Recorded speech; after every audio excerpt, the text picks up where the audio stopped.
آج اسپیکر اور deputy speaker کا الیکشن ہے. ملک عامر ڈوگر صاحب ہماری جانب سے اسپیکر کے کینڈیڈیٹ ہیں اور جنید اکبر صاحب ڈپٹی اسپیکر کے کینڈیڈیٹ ہیں. ہم پوری تعداد میں ان کے لیے ووٹ کاسٹ کریں گے اور انشاءاللہ اس الیکشن میں حصہ لیں گے.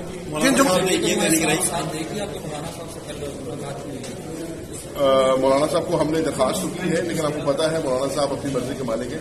کوشش ہماری ہوگی کہ جتنے ہمیں ووٹ مل سکیں ہم لیں اور اپنا جو موقف ہے اس کو اس عوام میں پیش کریں. سر آج بھی احتجاج کریں گے یا نتائج کو تسلیم کریں گے؟ اگر ہم نے ہمیشہ نتائج کو تسلیم کیا ہے.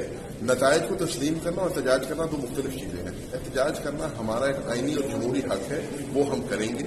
ہمارے مینڈیٹ میں ڈاکہ ڈالا گیا ہے، ہم اس کی آواز بلند کریں گے.